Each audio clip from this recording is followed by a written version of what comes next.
유튜브로 배우는 성경 개론, 오늘부터 시작합니다. 성경은 어떤 책인가? 성경을 어떻게 바라봐야 하는가? 성경을 읽기 위한 우리의 태도와 시각은 어떤 것이 되어야 하는가에 대해서 다루겠습니다. 현대인을 위한 성경 개론을 시작함에 있어서 두 가지 키워드를 소개하고자 합니다. 하나는 현대인을 위한이고 나머지 하나는 영어 원서를 통한입니다. 먼저 현대인을 위한이라는 키워드를 설명하겠습니다. 현대사회의 상식의 기준으로 성경을 풀어 설명하겠습니다. 성경에 대한 역사학과 문학 비평 쪽 견해를 충분히 수용하고자 합니다. 과학적 비평이 성경의 진리를 훼손하지 않는다고 믿고 있습니다. 현대 과학과 성경 사이에는 긴장이 존재하는 것은 사실이지만 같이 공존할 수 있다는 것을 말하고자 합니다. 과학적 상식과 성경과의 갈등을 극복하면서 성경의 핵심 교훈을 지키려고 합니다. 과학이 지배하는 현대사회이지만 인간의 삶 속에는 아직 여전히 과학만으로는 해결하지 못하는 부분이 있습니다. 종교적 경험에 기초한 성경이 우리에게 주는 교훈과 진리를 지키고 함께 나누고자 합니다. 그럼 두 번째 키워드인 영어 원서를 통한에 대해서 설명하겠습니다. 영어 독해를 중심으로 하는 영문 이해력 향상에 도움이 되길 바라고 있습니다. 세부적인 문법보다는 전체적인 내용과 맥락을 파악하는 데 중점을 두겠습니다. 다양한 단어 활용의 예를 살펴보고 고급스러운 단어를 습득하는 데 도움이 되고자 합니다. 문장을 정확히 이해하기 위해서는 단어의 쓰임새를 파악하는 것이 중요하죠. 단어는 다 아는 것 같은데 무슨 뜻인지 모르는 경우가 있습니다. 각 문장에 따른 단어의 활용을 살펴보겠습니다. 이제 함께 공부할 책에 대해서 말씀드리겠습니다. 책의 타이틀은 Rediscovering the Bible입니다. 이 책은 60년대 출판된 고전이라 할 수 있고 지금은 절판되었습니다.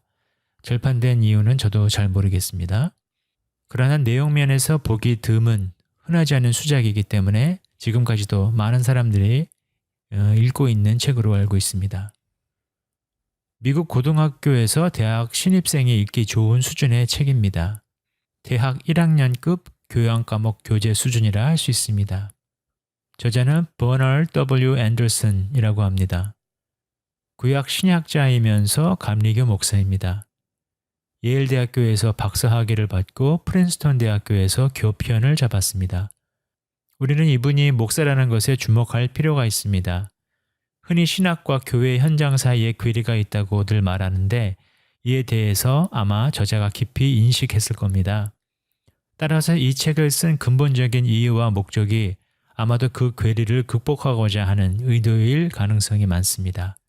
교회 안에서의 젊은이들이 성경을 이해하기 쉽게 현대인의 상식으로 설명하려 했을 것입니다.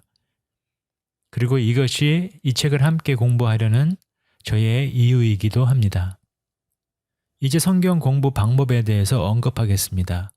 먼저 책에서부터 핵심과 주제가 되는 문장들을 제가 임의로 지정합니다. 그 영문장을 해석하면서 내용을 파악하고 주제를 함께 생각하는 방식으로 진행하려고 합니다. 일단 전체 문장을 읽고 간략한 전체 내용만 파악하는 것을 목표로 합니다.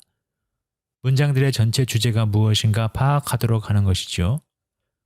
전체 문장을 밑에 달아 놓겠습니다. 그래서 한번 읽고 파악이 어려우면 잠깐 영상을 멈추고 밑에 있는 전체 문장을 천천히 읽고 내용을 스스로 파악하시기 바랍니다. 단 모르는 단어는 그냥 스킵하시고 한번 쭉 읽어 나가서 주제가 무엇인지 생각하면 되겠습니다. 오늘은 책의 머릿말에서 문장들을 따왔습니다. 그럼 같이 계속해서 한번 읽어 나가겠습니다. Sooner or later, however, our faith in the Bible is put to the test. The transition from pre-critical stage of naive acceptance to the critical stage of serious questioning is crucial. For only as we go through the struggle of honest doubt can the faith of our fathers become our faith. 대충 어떤 말인지 이해가 가십니까?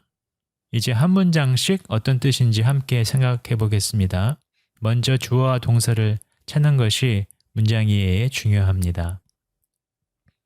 Sooner or later, however, our faith in the Bible is put to the test. 여기서 주어는 our faith in the Bible 이고 동사는 is put to the test가 되겠죠. Putting something, someone to the test is to cause someone or something to be in a situation that shows how strong, good, etc. 해석을 하면 조만간 우리의 믿음이 성경에 있어서의 우리의 믿음 혹은 성경에 대한 우리의 믿음이 얼마나 견고한지 시험대에 오르게 된다. 자, Faith in the Bible 앞뒤에 따옴표가 있습니다. Quotation mark의 용도는 몇 가지가 있는데 그중 하나는 Quotation marks around common sayings, 즉 흔히들 말하는 으로 해석할 수 있겠습니다. 여기서는 특별히 남들이 흔히 말하는 성경에 대한 우리들의 믿음이라는 용법이 쓰였습니다. 달리 말하면 나 많이 갖는 개인적인 특별한 성경에 대한 나의 믿음이라는 의미와는 거리가 있다는 뉘앙스가 되겠습니다. 그럼 잠깐 맥락을 살펴보겠습니다. 흔히 말하는 성경에 대한 믿음이라는 단어 속에는 과거 기독교 국가로서의 미국인들에게 성경과 기독교가 그들의 생활에 미치는 영향을 배경으로 생각하면 되겠습니다. 웬만하면 태어나서 어릴 때 한두 번은 교회에 나가서 성경을 접해본 사람이 많은데 특별히 미국 사람들인 경우에 더 그렇죠. 흔히 남들이 말하는 성경에 대한 우리의 믿음이란 게 얼마나 견고한지 시험대에 오르게 된다는 말은 그 어렸을 때부터 무심코 성경을 접해왔던 아이들이 나중에 성장해도 과연 성경과 교회에 같은 태도를 가질 수 있을까라고 하는 물음이 녹아 있습니다. 그럼 다음 문장 보겠습니다. The transition from the pre-critical stage of naive acceptance to the critical stage of serious questioning is crucial. For only as we go through the struggle of honest doubt can the faith of fathers become our faith. 자, 이해를 돕기 위해서 전체 문장을 둘로 나누어 보겠습니다. 일단, the transition from pre-critical stage of naive acceptance to the critical stage of serious questioning is crucial. 여기까지 보도록 하겠습니다. 자, 주어는 the transition, 이동, 이전, 바뀜 이런 뜻이죠. 동사는 is crucial 이 되겠습니다. 절대적으로, 결정적으로 매우 중요하다. 즉, 이동해야 된다. 바뀌는 것이 매우 중요하다. 이런 뜻이 되겠습니다. 그럼 트랜지션의 내용에 대한 이해가 필요하죠. 어떤 이동, 어떤 변화를 말하는 것인가? 일단 stages에 대해서 설명하고 있습니다. From pre-critical stage to critical stage. 어떤 단계에 대해서 말하는 거죠. 뭔가 발전하는 뉘앙스가 있습니다. stage가요. 두 번째 이동 변화의 의미는 pre-critical and critical. 비판적인 면에서 criticism이라고도 하죠. 비판적인 면에서의 뭔가의 변화를 말하고 있습니다. 결국적으로 모든 것을 순진하게 수용하는 비판적 능력 발달 이전 단계 pre-critical과 naive를 서로 연관시키고 있죠. 그 단계에서 이제는 사물을 진지하게 바라보고 질문하는 비판적 능력 발달 단계까지의 전이 혹은 변화가 매우 중요하다 라고 해석할 수 있습니다. 앞문장에 이어서 다시 한번 확인하면 조만간 성경에 대한 우리의 믿음이 얼마나 견고한지 시험대에 오르게 되는데 이 경우에 무비판적인 수용 단계에서 비판적 능력 발달 단계에 도달하는 것이 아주 중요하다. 이렇게 해석할 수 있겠습니다. 다시 말해서 성경을 믿는 데 있어서 우리의 지적인 비판 능력이 우리의 믿음을 한 단계 위로 도약시키는 데 있어서 매우 중요하다는 내용입니다. 반대로 말하면 비판 능력이 없으면 우리 믿음을 검증할 수가 없고 그래서 더욱 견고해질 수 없다는 것이고 무조건적인 수용이 우리가 믿음으로 말미암아 살아가는 데 큰 도움을 주지는 못한다는 논리가 되겠습니다. 이제 나머지 두 번째 절을 살펴보겠습니다. For only as we go through the struggle of honest doubt can the faith of fathers become our faith. 첫 번째 절에 대한 구체적 이유에 대해서 서술하는 조건절이 되겠죠.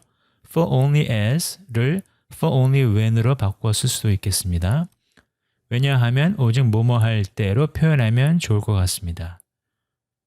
다음 표현은 going through struggle of 어떤 고난, 고생, 고통을 이겨나가는 것으로 해석할 수 있겠습니다. 세 번째 중요한 단어가 honest out에 대해서 살펴보겠습니다. 따옴표가 있죠. 흔히 말하는 뭐뭐뭐가 있다고 말씀드렸습니다. 여러 종교적 맥락과 상황에서 다양하게 쓰이는 단어입니다. 특별히 기독교 믿음에 관련되어 말할 때 많이 쓰이죠. 이 책에서 매우 중요한 단어 중 하나입니다. 정직한 의심. 성경을 읽으면서 의아하고 이상하다고 생각되는 구절이 하나라도 있을 때 전통적이고 보수적인 신앙을 가진 사람이면 사실 혼란을 겪을 수 있습니다. 그런데 어떻게 이 혼란을 해결하는지는 개인적인 선택이죠. 둘 중 하나입니다. 그냥 무시하든지 아니면 마음에 있는 질문을 해소하려고 하든지. 예를 들면 혼자 하든 여럿이 하든 그 구절에 대해서 연구를 하든지 주위에 있는 목사에게 물어보든지 아님 기도를 하든지 의아한 성경의 내용을 무시하지 않고 어떤 수단을 동원해서 그것을 해소하려는 노력을 하고자 하는 마음이 정직한 의심이라고 할 수 있을 것입니다. honest out을 설명한 좋은 인용구를 인터넷에서 가져와 봤습니다.